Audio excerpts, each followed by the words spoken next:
தந்தனை பிறந்த காரணத்தினால் திசை 4 திக்கெட்டு அவனை கீர்த்தி பெற்று மனைவி மக்களோடு சுப கீர்த்தியோடு வாழ வேண்டும் என்று ஆசீர்வாதம் ஆகட்டம்மா. திசை 4க்கும் 4 பொருள் உண்டு.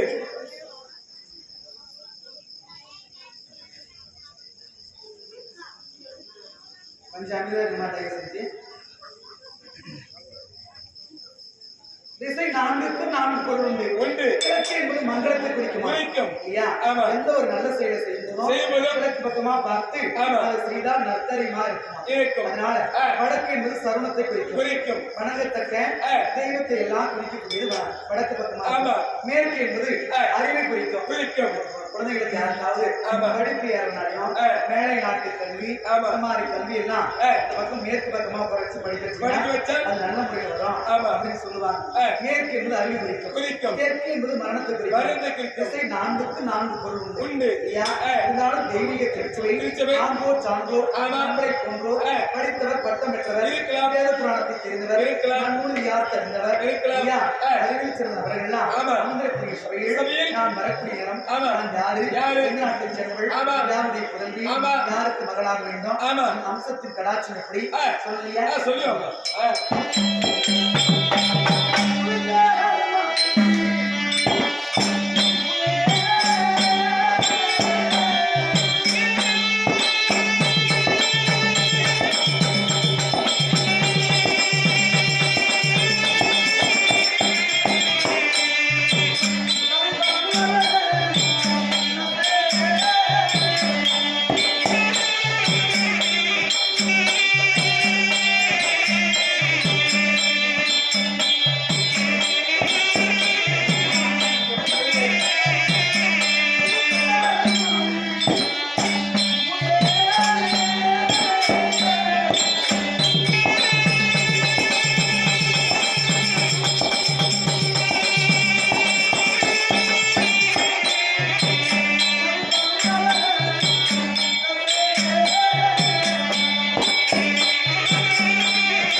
அங்கம் அருணும் அவந்தி ஆந்திரம் இரானம் யானம் சொல்லப்படி 56 தேசம் 56 தேசத்திலே என் தாய்நாடு தெரியுமா?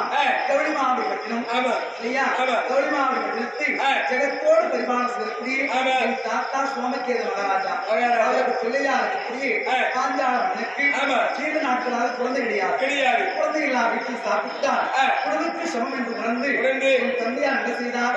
பாஞ்சால மன்னம் கோயிலாவது மனவருத்தத்தோடு இருந்தார்கள். மனவருத்தத்தோடு இருக்கக்கூடிய இடத்தில் வியாசம் உபயாசம் என்று சொல்லக்கூடிய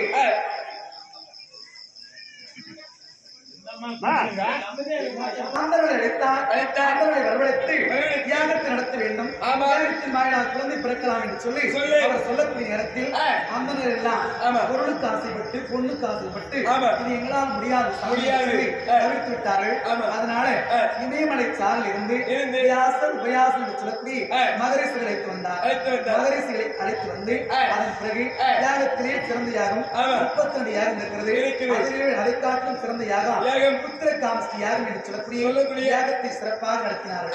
யாகத்தை நடத்தக்கூடிய இடத்தில் அவர் என்ன செய்தார் தெரியுமா?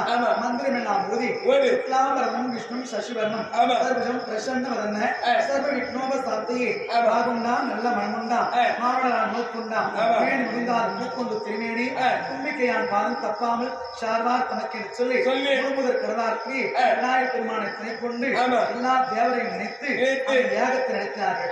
யாகத்தை நடத்தக்கூடிய நேரத்தில் அந்த யாகத்தின் வாயிலாக உருவமானது வந்து ஒரு தங்க தாமர தட்டிலே ஒரு அமீர்பாகத்தை கொடுத்து விட்டு மறைந்தது. அது அந்த வியாசம் சொல்லக்கூடிய ரிஷிகள் அந்த அதை கொண்டு வந்த அமீர்பாகத்தை இந்த மணிவாரக்கூடிய கோயிலாவது இடத்தை கொடுத்தால் சாப்பிட்டால் குழந்தை கிடைக்கும் என்று சொன்னார்கள்.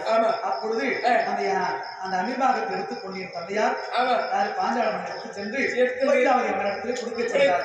அப்பொழுது பெண்கள்லாம் வீட்டை விட்டு தொடைக்கிறாங்க, பெருக்கிறது தொடைக்கிறது இந்த மாதிரி நிகழ்ச்சி நடத்தும் போது ஒரு மூட்டை தூக்கி வைக்கிறது, ஏதாவது ஒரு பொருளை எடுத்து வைக்கும் போது அதை சலிச்சுன்னு எடுத்து வைக்க மாட்டாங்க.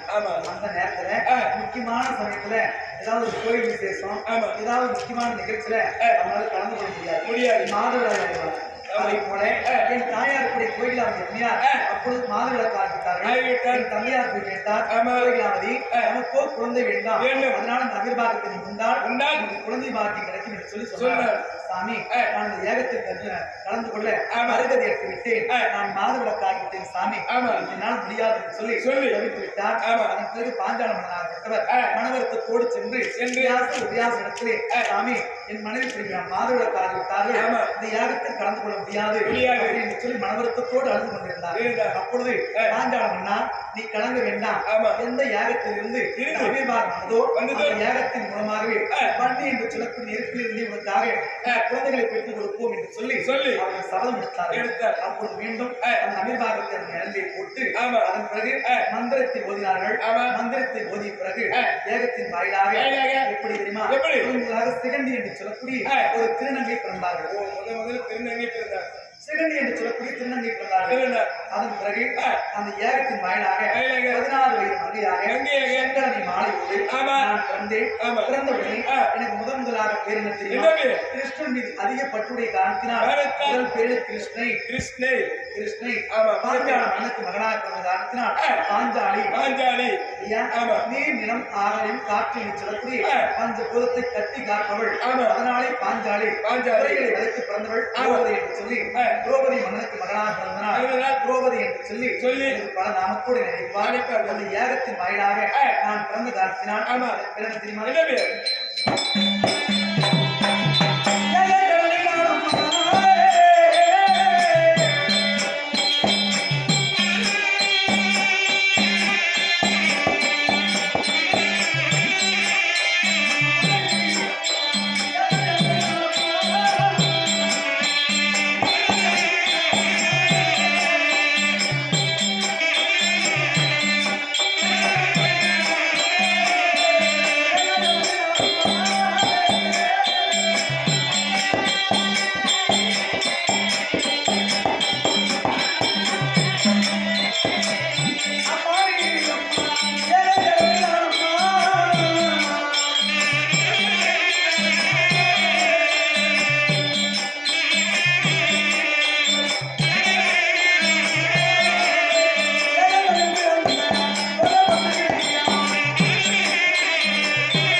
பண்ணி என்று சொல்லக்கூடிய நெருப்படில் பிறந்த காலத்தில்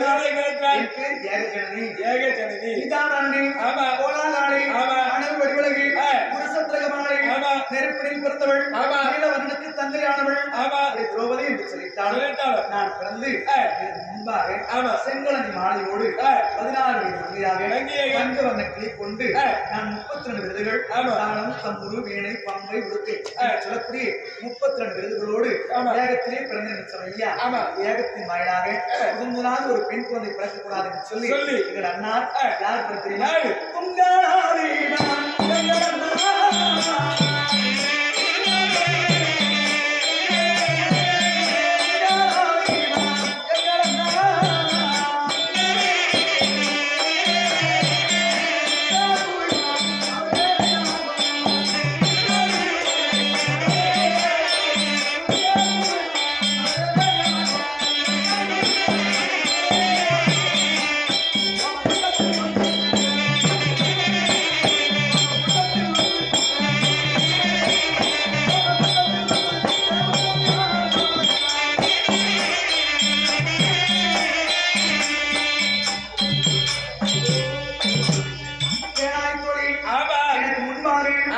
அண்ணாருக்கு தங்க தேரோடு வெள்ளம்பு அதை விட படுக்கிறேன் 16 கலைகளோடு அண்ணாரத்தி துஷ்ட தூய்மன் பிறந்தார்.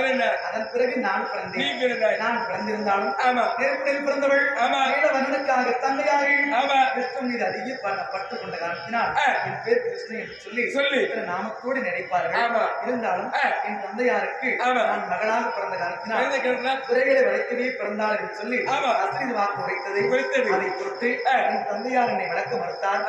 அப்பொழுது செகண்ட் என்று சொல்லக்கூடிய திருநங்கையால் நான் வளர்ந்து வந்தாய். நாள் ஒரு வண்ணமாக ஒரு மேனியாக என்னை எப்படி வளர்த்து வந்தார்? என் மேனி எப்படி சொல்லுமா?